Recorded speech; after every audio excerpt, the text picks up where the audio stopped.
ça a été dit ce matin, on va parler sur la vision pour cette Église. Et, je crois que c'est vraiment quelque chose de primordial.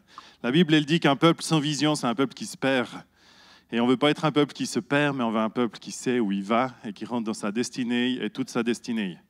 Mais je crois qu'avant d'aller plus en profondeur dans cette vision, j'aimerais qu'on fasse un petit peu un retour en arrière et qu'on rende gloire à Dieu pour tout ce qu'il nous a déjà donné. Vous savez, je crois que c'est important de viser, d'aller plus loin, de vouloir aller plus loin, de rentrer dans ce que Dieu a pour nous. Mais Dieu nous a donné des bénédictions pendant des années dans cette Église. Et aujourd'hui, on veut juste commencer par le remercier pour cela. Je crois que ça honore Dieu quand on reconnaît les choses qu'il nous a données. Moi, j'ai 40 ans. Eh oui, ça ne se voit pas, mais c'est comme ça. Et ça fait 40 ans que je suis dans cette Église et que j'ai vu l'évolution. Et quand on regarde en arrière, quand on réfléchit un tout petit peu, on peut juste dire « Waouh, Dieu a été tellement bon avec nous ». Et j'avais envie de relever quelques points que Dieu nous a donnés au fur et à mesure de ces années et qui aujourd'hui sont une bénédiction au milieu de nous. Je crois qu'un des domaines au milieu de nous qui est réellement une bénédiction, c'est la louange. On a une magnifique équipe de louanges, mais on a surtout la présence de Dieu qui se manifeste pendant nos tours de louange. Et je crois qu'on peut juste reconnaître cela, remercier Dieu pour là où il nous a emmenés dans ce domaine de la louange. Un autre secteur dans l'Église qui marche à fond, c'est tout le domaine de l'enfance, la jeunesse. Et j'aimerais remercier tous les gens qui travaillent dans ces secteurs. Hier soir, il y avait une fête ici pour les enfants, fête costumée. Je crois qu'il y avait pas loin d'une centaine d'enfants, ou même un peu plus que 100 enfants. Et c'était juste, les échos que j'ai eus, la monstre fête. Et c'est juste magnifique de voir des gens qui se lèvent et qui investissent dans la vie de nos enfants. Jérémy, on était au conseil cette semaine et il nous racontait que dimanche passé, il y a un groupe ils ont commencé à prier. Ils ont commencé à prendre des cailloux blancs et sur ces cailloux, ils ont écrit les sujets de prière qu'ils avaient. Ils les ont mis dans une boîte et ils ont commencé à prier pour ces sujets. Et pendant 45 minutes, dans ce groupe de l'accueil, il y a des enfants qui ont prié. Parce qu'il y a des leaders qui ont investi dans leur vie, qui leur ont appris, qui leur ont montré un exemple. Et je crois qu'on veut rendre gloire à Dieu pour ces choses qu'il nous a données. Dieu nous a aussi donné des leaders. Alors, on est là, nous, aujourd'hui, mais il y a des gens qui nous ont précédés et qui ont été une réelle bénédiction. Et j'aimerais honorer mes parents, ils ne sont pas là ce matin, ils sont en Bretagne pour une rencontre de jeunesse. Mais je crois qu'ils ont réellement été, avec cette onction apostolique, pour nous emmener dans des choses qui étaient plus grandes, plus larges. Et si on est là aujourd'hui, c'est parce qu'il y a des gens qui ont osé se lever. Il y a des gens qui ont osé être des piliers. Et je pense à Jean-Mi, quand je pense à ça, je pense que ça fait plus de 20 ans qu'il sert dans cette église, dans le leadership de cette église. Les mandats, on peut changer, mais il y a une fidélité. Il y a des dizaines, des centaines de personnes au milieu de nous qui servent dans des secteurs différents. Et je crois que tout ça, c'est des bénédictions que Dieu nous a données tout au long de ces années. Alors j'aimerais qu'on puisse se lever tous ensemble et qu'on puisse acclamer notre Dieu et l'honorer pour toutes ces choses qu'il nous a données.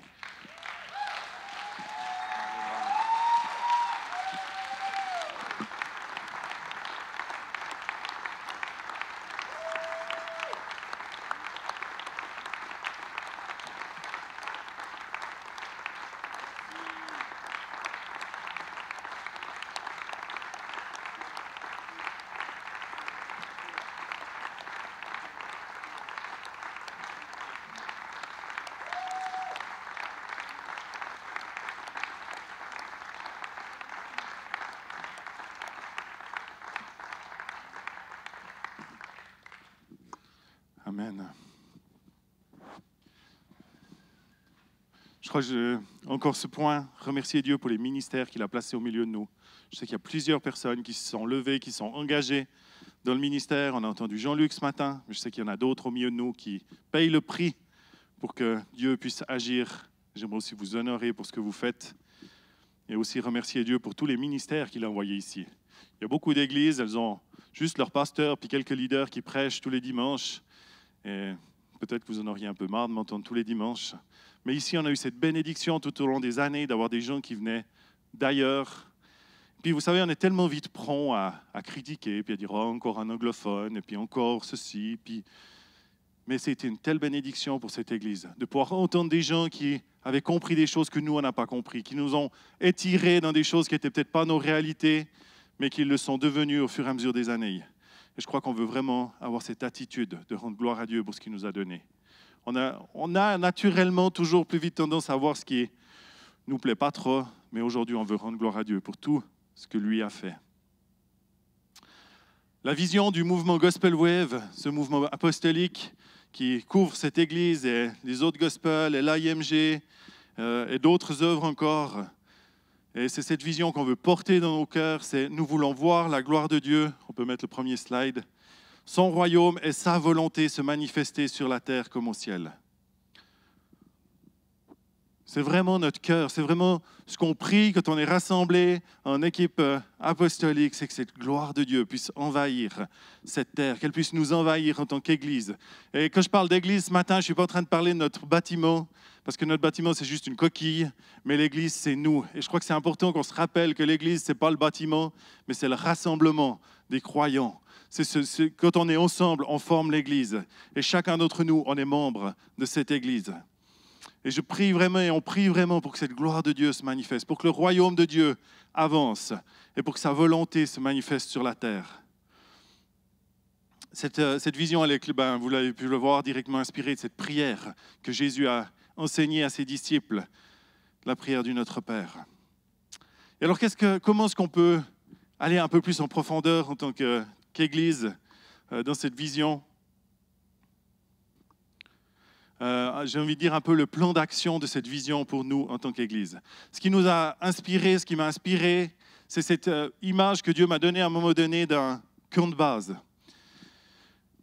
Le Seigneur m'a dit, l'Église, ce n'est pas un club où on est bien ensemble, mais l'Église, c'est un camp de base. Alors on imagine l'Everest, et puis on est dans le camp de base de l'Everest pour atteindre les sommets.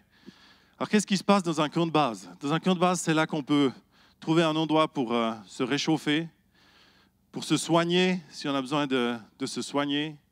Mais c'est aussi un endroit où on va prendre les forces nécessaires pour atteindre l'objectif qu'on s'est fixé. Et l'objectif, c'est d'atteindre le sommet de l'Everest. Ce n'est pas de s'arrêter au camp de base puis se dire « cool, on est enfin là », mais c'est vraiment d'aller dans la mission qui est la nôtre d'atteindre des sommets. Et je crois qu'en tant qu'Église, on est dans la même réalité. On a une mission à accomplir. On n'est pas le camp de base juste où on s'arrête, on se pose, on est bien, on a chaud, on mange. Je ne sais pas si à 5000 mètres, ils ont vraiment chaud, mais il y a des feux. Mais non, on veut atteindre le sommet. On veut aller là où Dieu veut qu'on soit. Donc ça nous a inspiré ces paroles.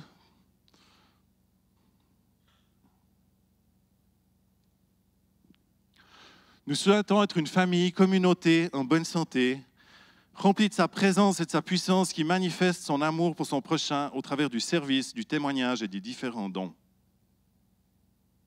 Je vais découper cette parole en 3 parties. La première, sous le terme des relations. Nous souhaitons être une famille en bonne santé. Le désir de Dieu, ça a été dit ce matin, c'est que son amour soit manifesté. Dieu nous a aimés. Il a un amour tellement grand pour nous qu'il n'y a personne qui peut le comprendre, qui peut le saisir. On n'en a que des petits bouts, mais on veut être cette Église capable d'accueillir l'amour de Dieu. Et pour ça, on a besoin que nos relations soient des relations qui permettent de vivre l'amour. L'amour, c'est d'un point de vue horizontal avec Dieu, mais c'est aussi d'un point de vue vertical avec mes frères et sœurs qui sont autour de moi. Dans 1 Corinthiens 1, les versets 9 et 10, il nous dit ceci. « Dieu est fidèle, lui qui vous a appelé à vivre en communion avec son Fils Jésus-Christ, notre Seigneur. » On est appelé à cette relation avec Dieu. On est appelé à cette relation avec Jésus-Christ. On est appelé à vivre dans cette relation d'amour avec lui. Mais il continue au verset 10 en disant « Je vous supplie, frères et sœurs, par le nom de notre Seigneur Jésus-Christ, de tenir tous le même langage, qu'il n'y ait pas de division parmi vous, mais soyez parfaitement unis dans le même état d'esprit et dans la même pensée. » Et là, on est sur le point de vue horizontal. Et l'un ne va pas sans l'autre. Tu ne peux pas croire d'un côté que ta relation avec Dieu, elle est nickel, et puis de l'autre côté, être fâché avec tous les gens qui sont autour de toi parce qu'ils ne sont pas comme tu aimerais, ils ne rentrent pas dans ton cadre à toi. Non, tu as besoin d'une relation avec des frères et sœurs et tu as besoin de ta relation avec Dieu. Et si l'un ou l'autre est frité, alors tu ne vas pas pouvoir rentrer dans tout ce que Dieu a pour toi. Et ce matin, j'aimerais vous encourager, parce qu'il y a une promesse.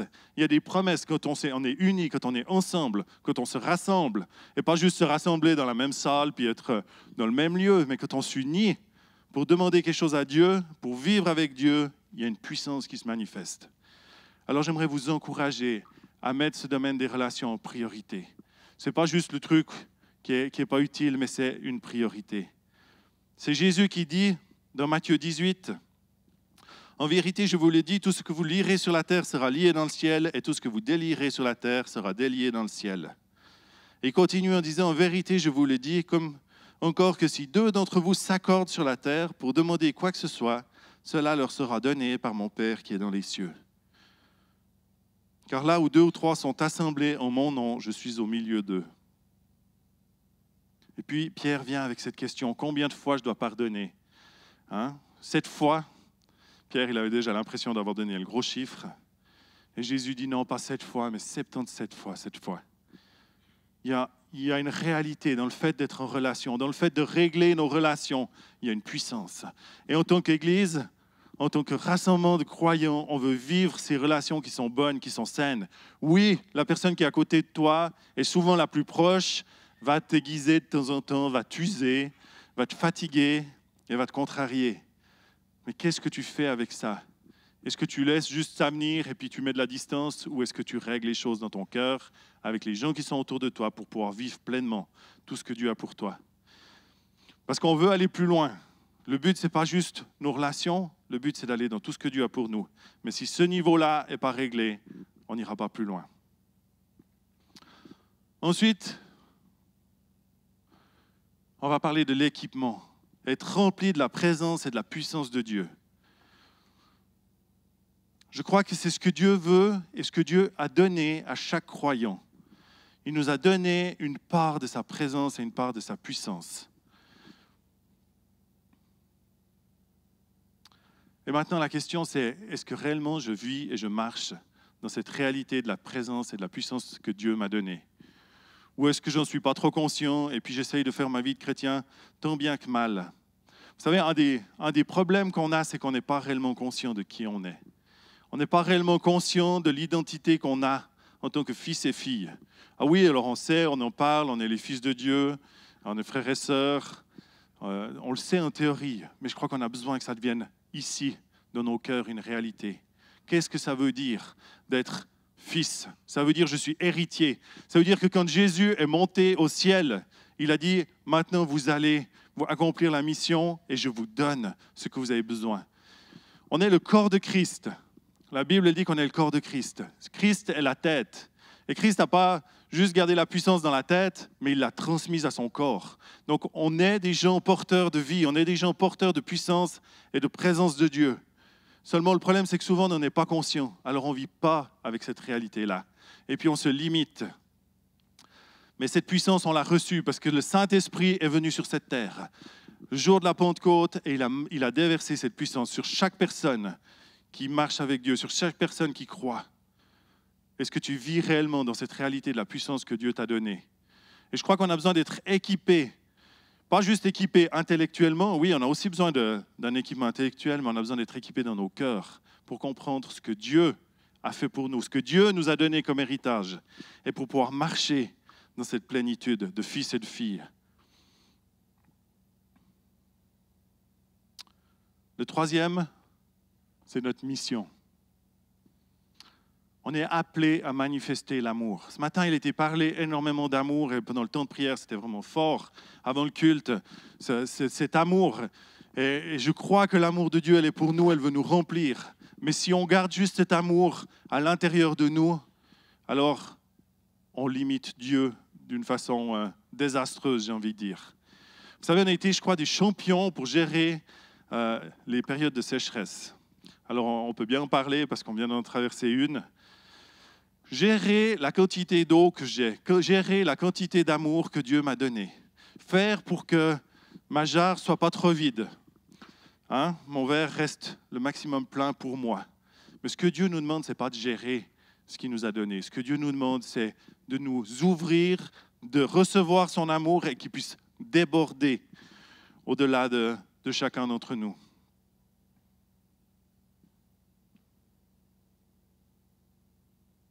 Jésus, il nous a demandé d'être ses témoins. Il a dit, vous serez mes témoins à Jérusalem, dans toute la Judée, dans la Samarie et jusqu'aux extrémités de la terre. C'est Acte 1:8. Et on a une mission d'être ses témoins. On n'a pas une mission de convertir chaque personne qu'on croise et de dire dimanche prochain, ils doivent être à l'église. Et je crois que des fois, on s'est trompé de mission. On était convaincus qu'on devait absolument convertir la personne qui était à côté de nous et on l'a saoulée avec nos histoires. Mais on est appelé à être des témoins. On est appelé à être des gens qui portent réellement cette vie de Dieu en eux, qui portent cet amour de Dieu en eux et qui la communiquent aux autres. Marc 16, 15 à 18, la mission que Jésus a donnée à ses disciples. Puis il leur dit, allez dans le monde entier, proclamez la bonne nouvelle de toute la création. Celui qui croira et qui sera baptisé sera sauvé, mais celui qui ne croira pas sera condamné. Voici les signes qui accompagneront ceux qui auront cru. En mon nom, ils pourront chasser des démons, parler de nouvelles langues, attraper des serpents. S'ils boivent un breuvage mortel, celui-ci ne leur fera aucun mal. Ils poseront les mains sur les malades et ceux-ci seront guéris. On est appelé à être ces témoins. On est appelé à être ces personnes qui portent la puissance de Dieu en eux et qui la communiquent là où ils mettent les pieds. Donc j'aimerais vous encourager à retenir ces 3 mots, relation, équipement et mission.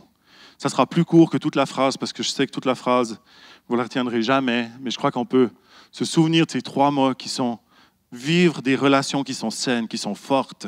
C'est ce que l'Église elle est appelée à être. Et c'est ce qui va, entre autres, parler à l'extérieur. C'est que nos relations seront bonnes. C'est les promesses que Jésus a données.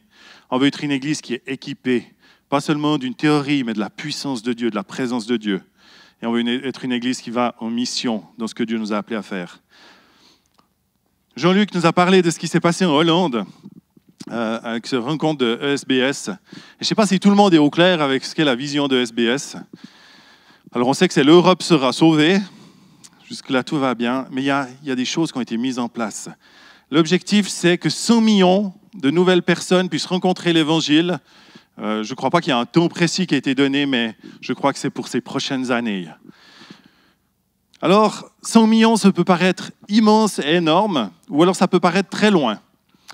C'est un peu les 2 choix qu'on a si on ne veut pas être trop impliqué. Soit l'Europe, c'est au-delà des frontières de la Suisse, mais là, on ne parle pas de l'Europe, Union européenne, on parle du continent européen. Donc, j'ai une bonne nouvelle pour vous, nous sommes dans le continent européen. Donc, cette vision, si elle est de Dieu, elle est pour nous aujourd'hui. Et je suis convaincu que cette vision, elle est de Dieu.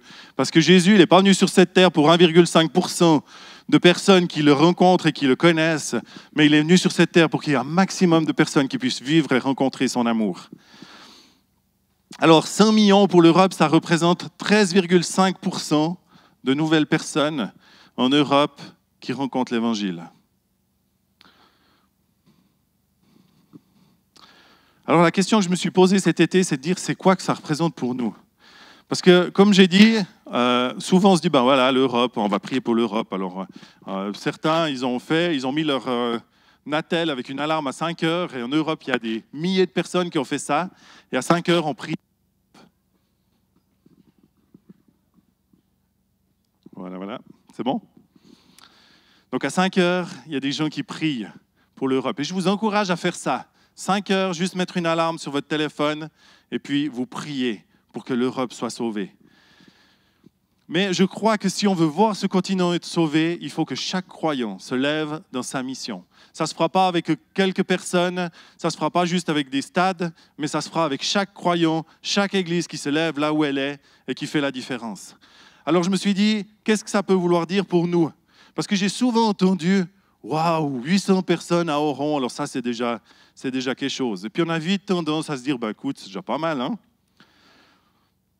Donc, je me suis amusé pendant l'été, ou j'ai travaillé pendant l'été, parce que finalement, c'était quand même du travail. Voilà, ça va trop vite. À faire un cercle de 10 km. Avant ça, je me suis renseigné de dire c'est quoi à peu près l'influence d'une église en milieu rural, comme la nôtre. Alors, on m'a dit, la moyenne, c'est à peu près 15 km de rayon autour de l'église où il y a une influence. Alors j'ai dit, OK, je commence déjà avec 10 km. Et puis, j'ai fait le travail de dire, OK, combien il y a d'habitants dans cette région de 10 km autour d'Oron? Et j'ai été surpris, comme beaucoup de personnes ont été surprises, à qui j'ai demandé. Donc, je vous laisse un tout petit moment pour réfléchir combien de personnes peuvent être dans cette région. Vous avez déjà l'avantage d'avoir quelques mois de village. Donc, ça équivaut à 61 500 personnes qui vivent dans ce rayon de 10 km autour d'Oron. Donc, on peut se dire, on est en pleine campagne, mais il y a beaucoup de gens qui vivent dans cette campagne. Et il y a beaucoup de gens qui ont besoin d'entendre parler de Jésus, qui ont besoin de connaître Jésus. Alors, en proportion par rapport à la vision de SBS, ça fait 8 250 personnes qui ont besoin de rencontrer Jésus, si on veut simplement rentrer dans cette vision. Parce que Jésus, il est venu pour tout le monde. Il n'est pas venu juste pour 13,5% de la population. Il est venu pour tout le monde. Mais dans cette vision, dans notre région, ça touche déjà 8 250 personnes. Et juste pour se faire une idée, en proportion des gens qui sont membres de cette communauté, il y a 59% des membres de la communauté qui habitent dans ce rayon de 10 km. Donc j'ai continué avec le rayon de 15 km. 155 000 personnes vivent dans un rayon de 15 km autour d'Oron. Et on n'a volontairement pas mis les grandes villes comme Lausanne, parce que c'est clair que si on prend 15 km, on touche les Hauts de Lausanne, on touche Vevey, la Riviera, donc c'est des populations qui n'ont pas été comptées. Je me suis dit qu'il y avait assez d'églises à Vevey et à Lausanne pour faire du travail. Ça ne veut pas dire qu'on n'a pas à avoir de l'influence dans ces endroits, mais je voulais avoir une idée un petit peu des gens qui vivent dans les villages autour de nous. Donc 155 000 personnes, pour ceux qui sont bons en maths, ils ont déjà fait le calcul. Ça fait 21 000 personnes à toucher dans un rayon de 15 km autour d'Oron. Et il y a «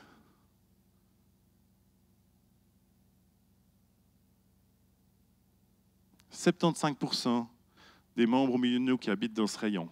Ça veut dire qu'il y a encore 25% de personnes entre nous qui ont une influence plus large que ce rayon. Donc, on ne s'arrête pas juste à notre petit cercle et puis dire dorénavant notre vision, c'est juste le cercle de 10 km autour d'Oron, là où vous êtes appelé à avoir une influence. Si vous êtes au-delà de ces 15 km, gloire à Dieu, le royaume de Dieu va aller plus loin que juste Oron et les 15 km autour. Et il y a encore 25% d'entre nous qui avons une influence plus large. Donc, quand on regarde à ça, on se dit qu'il y a du job. Il y a du job. Alors, soit on a deux possibilités, ou bien même bien d'autres, mais en tout cas deux, c'est de se dire, c'est impossible. Alors, j'aimerais vous dire, humainement, c'est impossible. Je crois que par nos propres forces, on ne le fera pas. On a besoin de Dieu. Je crois qu'on n'est pas les seuls dans cette région. Et c'est aussi bon de se souvenir qu'on n'est pas les seuls dans un rayon de 10-15 km autour d'Oron.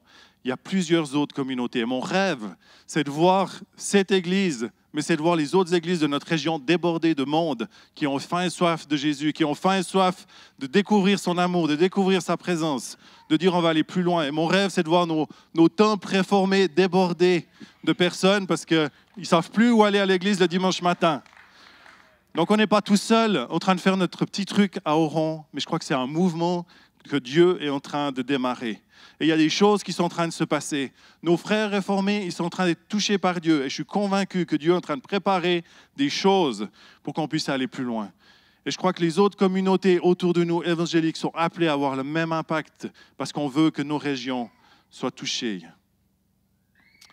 Alors ça, c'est vraiment ce que j'ai sur mon cœur. Mais on a un défi quand Dieu nous donne une grande vision ou un grand rêve. Et je dois dire, franchement, ça n'a pas été tout simple de communiquer ça, parce qu'on se mouille un petit peu quand même. C'est bien d'avoir des grands rêves, mais défense du bon, si on était déjà 50 de plus l'année prochaine, ça serait cool. Et puis non, ce n'est pas ça que Dieu nous appelle, parce que Dieu, il a un cœur qui est touché par ces centaines de personnes, ces milliers de personnes qui se perdent. Donc Dieu n'est pas juste en train de nous dire, j'aimerais bien que 50 personnes de plus vous rejoignent. Je crois qu'il se réjouirait pour 50, mais il se réjouirait pour 8 000. Puis il se réjouirait pour 20 000, il se réjouirait pour toutes les personnes qui sont sauvées.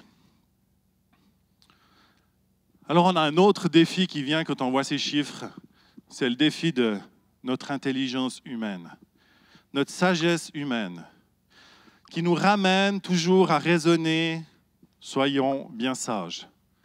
Et j'ai été interpellé dans ma lecture ces dernières semaines par cette histoire du peuple d'Israël. Alors mon papa, la semaine passée, nous a parlé de la prière et de l'importance d'aller et puis de rentrer dans cette terre promise, de repousser l'incrédulité pour rentrer. Vous avez vu ceux qui étaient là, le paravent tomber et se casser. C'était une image de l'incrédulité qu'on était appelé à repousser. Et je crois que c'est vrai. Parce que tellement vite, on raisonne. Tellement vite, on réfléchit. À un moment donné, dans Nombre 13, Moïse est appelé à envoyer des espions pour visiter le pays promis. J'aimerais juste lire, pour commencer, les 2 premiers versets. L'Éternel dit à Moïse, « Envoie des hommes explorer le pays de Canaan que je donne aux Israélites. Tu enverras un homme issu de chacune des tribus de leurs ancêtres. Ils seront choisis parmi leurs princes. » Donc Moïse fait ça, il y a toute la liste des noms qui vient ensuite dans le texte. Et puis ils partent. Ils vont visiter le pays promis. Ils arrivent dans une vallée où il y a des vignes, c'est le Lavaux. Et puis ils trouvent une grappe tellement grande qu'il faut se mettre 2 pour la porter, avec une branche sous le dos. On a un peu de la peine à imaginer. Et pendant 40 jours, ils vont sillonner ce pays et voir ce qu'il porte. Et je suis convaincu que Dieu ne les a pas envoyés pour savoir si c'était le pays qui était bien ou si c'était le pays qui n'était pas bien. Ils avaient une autre mission, c'était d'aller voir comment c'était possible de prendre ce pays. Quelles étaient les stratégies, quels étaient les bons chemins à utiliser. Et puis, ils rentrent et ils viennent vers Moïse. Et au verset 27, ça commence bien. Ils commencent leur rapport en disant « Voici ce qu'ils racontèrent à Moïse. Nous sommes allés dans le pays où tu nous as envoyés. C'est vraiment un pays où coule le lait et le miel, et en voici les fruits. » Donc, ils ont vu la promesse de Dieu de leurs propres yeux. Ils ont été dans ce pays, ils ont vu que ce que Dieu avait promis était vrai. Et puis ensuite, au verset 28, le premier mot du verset 28, il ne faut pas le mettre tout de suite, c'est trop tard, je crois. Mais. Et souvent, on est rejoint par ces oui, mais. Et je sais que pour plusieurs d'entre vous, en rentrant à la maison aujourd'hui, il y aura un oui, mais qui va essayer de se mettre dans votre façon de penser, votre façon de réfléchir. Oui, mais. Et le mais a commencé à ouvrir la porte à toutes les impossibilités. Mais le peuple qui habite ce pays est puissant. Les villes sont fortifiées, très grandes. Nous y avons vu des descendants d'Anak. Les Amalécites qui habitent la région du sud, les Hittites, les Jébusiens et les Amoréens habitent la montagne, et les Cananéens habitent au bord de la mer, Méditerranée et le long du Jourdain. Quand Moïse a envoyé ses espions, il ne leur a pas dit « Allons voir si c'est possible ». Il a dit, et je redis cette phrase parce que je crois qu'elle est importante, « Envoie des hommes explorer le pays de Canaan que je donne aux Israélites. » Jésus n'a pas dit « Allez voir si c'est possible », il a dit « C'est le pays que je donne ». Il a fait une promesse à son peuple à ce moment-là. Et eux sont revenus avec leur « mais ». Et puis on voit Josué et Caleb qui essayent de défendre ce Dieu tout-puissant, et puis les 10 autres qui « oui, mais ». Et aujourd'hui, j'aimerais vous inviter à être des Josué et des Caleb qui vont se tenir sur la promesse de Dieu, qui vont se tenir sur ce que Dieu a dit dans sa parole et qui vont dire « c'est possible ». C'est pas possible parce qu'on est meilleur que les autres, c'est pas possible parce qu'on est plus grand que les autres, mais c'est possible parce qu'on a un Dieu puissant, parce qu'on a un Dieu qui peut faire l'impossible, parce qu'on a un Dieu qui peut faire bien au-delà de ce que nous, on est capable de penser et d'imaginer. Et j'aimerais vous inviter, on doit quitter notre mentalité où Dieu peut faire seulement ce que je pense, seulement ce que je peux imaginer. Dieu va faire bien au-delà de ce qu'on peut imaginer. Il y a 2 ans en arrière, on était rassemblés avec une équipe de leaders, avec David Wagner, dans un temps prophétique, et David a dit ceci, et je crois que c'est le temps que ce soit dit et redit, Dieu va faire quelque chose d'incontrôlable. On ne va pas pouvoir contrôler ce que Dieu va faire dans le futur. Dieu est en train de bouger, Dieu est en train de venir avec des choses nouvelles et ça ne sera pas contrôlable avec notre façon de penser, avec notre intelligence. Et il a dit ceci, il a dit l'Église n'aura qu'un choix à faire. C'est laisser Dieu faire quelque chose d'incontrôlable ou bien contrôler ce que Dieu veut faire. Et on est face à ces questions aujourd'hui. Est-ce qu'on veut faire confiance à Dieu? Est-ce qu'on veut faire confiance à sa parole? Parce que Dieu a fait des promesses extraordinaires. Ou bien est-ce qu'on veut juste pouvoir raisonner et comprendre ce que Dieu va faire? Et si tu vas juste raisonner et comprendre ce que Dieu va faire, alors tu vas ramener la vision à ta possibilité. Et si je ramène la vision à ma possibilité, eh bien, il n'y a pas grand-chose à faire. Parce que je suis limité, parce que je suis dans ma nature humaine, mais je sais que Dieu peut faire infiniment au-delà de ce que moi je suis capable, et peut faire infiniment au-delà de ce que tu es capable de faire. J'aimerais dire cette parole de Jésus dans Matthieu 28. Jésus s'approcha et leur dit, « Tout pouvoir m'a été donné dans le ciel et sur la terre. » Le Dieu qu'on sert a reçu tout pouvoir. Jésus, en allant mourir sur la croix, en descendant dans le séjour des morts et en ressuscitant, a remporté la victoire sur toute puissance, sur toute domination, sur toute chose qui nous limite. Dieu a eu la victoire. Il a le pouvoir. Et ensuite, il dit, « Allez donc auprès des gens de toutes les nations et faites d'eux mes disciples. Baptisez-les au nom du Père, du Fils et du Saint-Esprit et enseignez-leur à pratiquer tout ce que je vous ai commandé. Et sachez-le, je vais être avec vous tous les jours jusqu'à la fin du monde. » Ce n'était pas juste la promesse pour les apôtres il y a 2000 ans, c'est la promesse pour aujourd'hui. Jésus dit, allez, j'ai remporté la victoire, j'ai remporté la puissance. Vous êtes mes enfants, vous êtes mon corps. Si vous savez qui vous êtes, alors allez dans cette mission. Et moi, je suis avec vous tous les jours. Dieu est avec toi tous les jours dans ce que tu es appelé à faire. J'aimerais qu'on regarde 3 clés, parce que ce qu'on veut vivre aujourd'hui, c'est ce que les disciples ont vécu dans le livre des Actes des Apôtres. Ni plus, ni moins. Je crois que les bénédictions qui étaient en réserve pour le temps des Actes, c'est les bénédictions qui sont en réserve pour nous aujourd'hui. Dieu n'a pas changé. Dieu, il est le même hier, il est le même aujourd'hui, il est le même pour l'éternité. Et ce qui s'est passé il y a 2000 ans en arrière, ça va se passer aujourd'hui. La première chose qu'ils ont vécue au début du livre des Actes, c'est la prière. Et on a été encouragés la semaine passée à être des gens qui se tiennent dans la prière. Et j'aimerais remercier tous ceux qui sont venus mercredi. On a eu un temps de prière puissant, on a vu du monde en plus, mais j'aimerais vous encourager. On doit continuer à persévérer, à faire des percées dans la prière. Quand on est ensemble, quand on est chacun chez soi, dans notre chambre, on est appelé à être des gens qui font des percées. Pas juste qui demandent à Dieu une petite bénédiction pour nous, mais qui osons aller avec l'autorité que Dieu nous a donnée et faire vraiment les percées, parce que la prière fait des percées. Acte 1, 14, avant la Pentecôte, avant qu'il soit visité par le Saint-Esprit, il est dit, ils persévèrent d'un commun accord dans la prière. Ils se sont unis, ils se sont rejoints dans cette chambre haute, et ils ont prié, ils ont intercédé. Et le Saint-Esprit est venu sur eux. Et qu'est-ce qu'ils ont fait ensuite? Ils ont continué à prier, ils ont continué à chercher Dieu. Ils ont gardé une attitude de prière. Et tout au long du livre des Actes, on voit des chrétiens qui se rassemblent, qui prient ensemble, qui prient pour que le feu soit ranimé, qui prient pour que Pierre soit libéré, pour que les situations changent. On voit des croyants qui se lèvent et qui prient. Et aujourd'hui, si on veut voir ces chiffres se réaliser, si on veut voir cette région et cette Europe être touchée, ça se passera par des gens qui se mettent à genoux, qui prient, qui intercèdent et qui ramènent le royaume de Dieu sur cette terre au travers de la prière. Le deuxième point, c'est, je crois, des hommes et des femmes qui croient en la promesse de Dieu et qui se mettent à disposition. J'ai déjà parlé de ces promesses que Dieu nous a données. Est-ce que tu es prêt à te mettre à sa disposition? Vous savez, il y a 2 possibilités de servir Dieu. La première chose, c'est de faire pour Dieu. Et puis la deuxième, c'est de faire avec Dieu. Et moi, j'aimerais vous encourager à être des croyants qui font avec Dieu. Pas juste des croyants qui croient qu'ils doivent, et puis qui, chaque fois qu'ils croisent quelqu'un dans la rue, il faut absolument qu'il ait reçu le message, alors je fais, puis je dis, puis je partage. Non, fais avec Dieu. Dieu sait exactement quel est le cœur qui est prêt aujourd'hui. C'est exactement quel est le cœur qui sera prêt demain. Et si tu as cette attitude de dire, Seigneur, ouvre-moi les portes pour cette journée. Mets les bonnes personnes sur mon chemin. Ouvre-moi les bonnes opportunités. Je veux être à ton service. Je veux travailler avec toi. Alors Dieu va te donner des opportunités pour pouvoir le servir. Et ça va tomber dans la terre que Dieu a préparée. Parce qu'on n'est pas appelé à juste casser la tête et le dos des gens avec l'évangile, mais on est appelé à partager cet amour. Et il y a des cœurs qui sont prêts.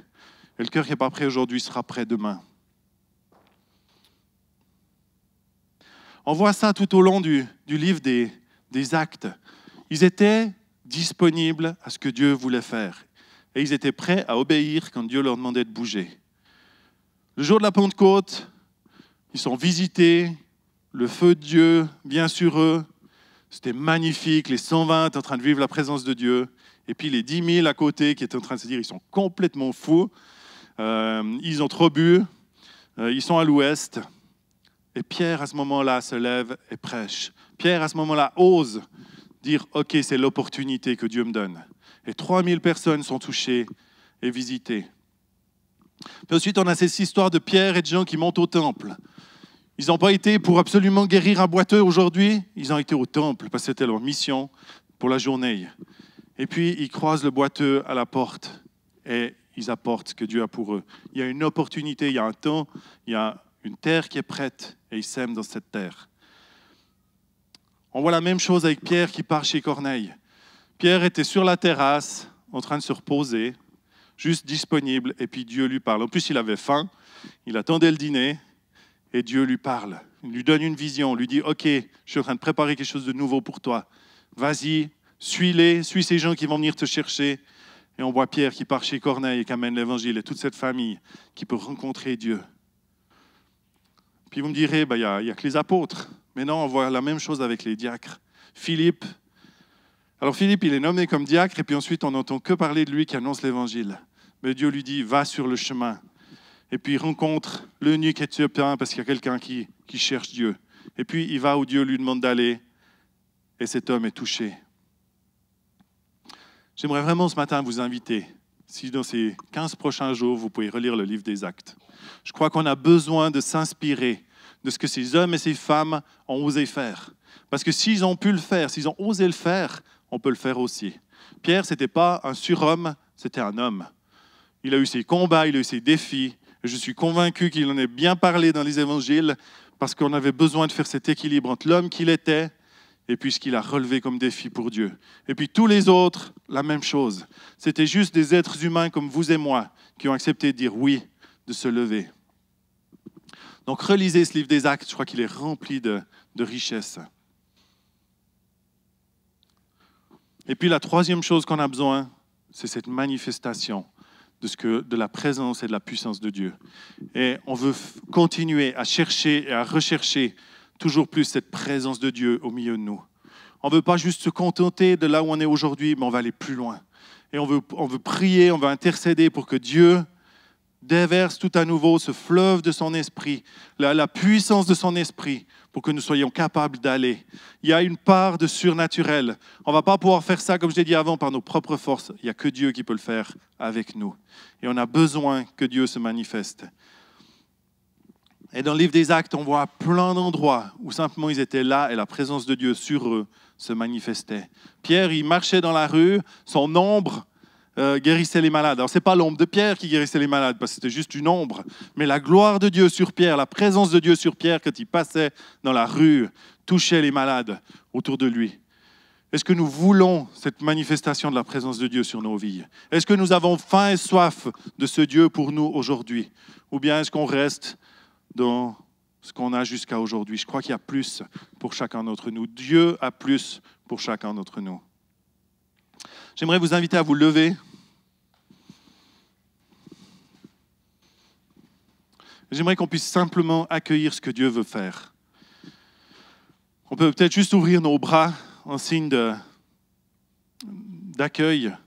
Et puis j'avais à cœur de prier sur ce texte d'Éphésiens où Paul prie pour l'église d'Éphèse. Je demande au Dieu de notre Seigneur Jésus-Christ, au Père glorieux, de vous donner l'esprit de sagesse qui vous le révélera et vous le fera vraiment connaître. Seigneur, j'ai à cœur de prier ce matin qu'on puisse recevoir, Seigneur, une révélation nouvelle de qui tu es, Seigneur. Une révélation nouvelle de qui nous sommes, Seigneur. Que notre intelligence, Seigneur, puisse être touchée par toi. Que notre compréhension, que nos cœurs, Seigneur, puissent être impactés par ta présence, Seigneur. Que nous soyons prêts à nous laisser changer et transformer, Seigneur, pour pouvoir accueillir qui tu es réellement, Seigneur. On ne veut plus, Seigneur, te limiter à notre façon de penser, à notre intelligence, à nos raisonnements.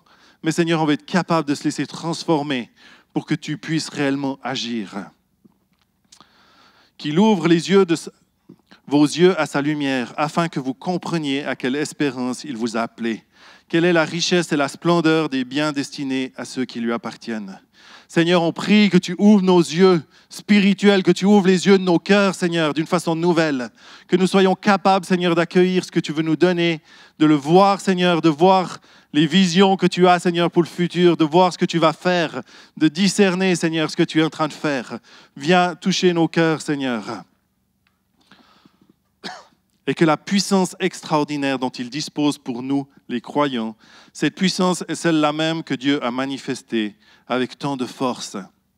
Jésus, merci pour la puissance que tu as manifestée sur cette terre, que tu étais là. Et merci parce que cette même puissance, tu nous la donnes aujourd'hui. Tu nous l'as donnée. Et Seigneur, je prie que nous soyons capables de saisir cette puissance, Seigneur, que nous soyons capables de marcher avec ta sagesse, avec ton discernement, pour être ces témoins, Seigneur, que tu nous appelles à être sur cette terre, Seigneur, sur cette terre sur laquelle tu nous as placés. Seigneur, on veut se lever et on veut prier, Seigneur, pour ce continent européen sur lequel tu nous as placés. On veut te prier, Seigneur, pour la Suisse. Et je vous invite maintenant à élever vos voix pendant 2-3 minutes.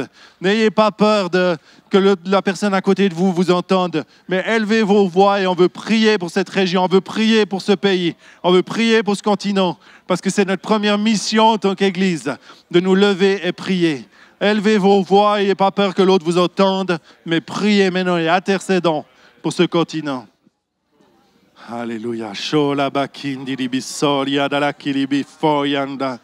Yola basindo lo bolocoria dalla kiribisondo lo boshoria dalla kiristindi. Folia dalla bakindo lo bossoria dalla kiribiforianda. Yola basindo lo boshodo lo coria dalla kindi. Yola basanda la baforia dalla kindi. Seigneur, on veut prier pour cette région dans laquelle tu nous as placés. On veut élever ton nom, Seigneur Jésus, au-dessus de cette région. On veut prier, Seigneur, que les hommes et les femmes qui habitent cette région puissent se connaître, Seigneur, puissent connaître ton amour, Seigneur, puissent connaître ta grâce, puissent comprendre qui tu es, Seigneur. On veut appeler ces milliers de personnes, Seigneur, à revenir à toi, Seigneur. Et on veut prier, Seigneur, que tu nous donnes cette capacité d'être ces témoins qui te font connaître, Seigneur, avec amour, avec puissance, Seigneur. On veut prier pour ce pays de la Suisse, Seigneur. On veut le réclamer à toi, Seigneur. On réclame, Seigneur, ces choses qui étaient chrétiennes au départ, Seigneur. Et on veut rappeler la Suisse, Seigneur, à marcher dans ta volonté, Seigneur. On veut prier pour la population de ce pays, Seigneur. Et on veut prier, Seigneur, qu'il puisse être touché et visité par toi, Seigneur. Et on veut élever ton nom, Seigneur, au-dessus de ce continent européen. Seigneur, un continent christianisé, mais qui a tellement perdu de toi. Et aujourd'hui, Seigneur, on veut plaider pour ce continent. On veut prier, Seigneur, que ce continent soit touché, Seigneur, par la puissance de ton nom. Que les hommes et les femmes sur ce continent, Seigneur, te connaissent tout à nouveau et fassent un choix en connaissance de cause, parce que Jésus est connu aujourd'hui. Amen.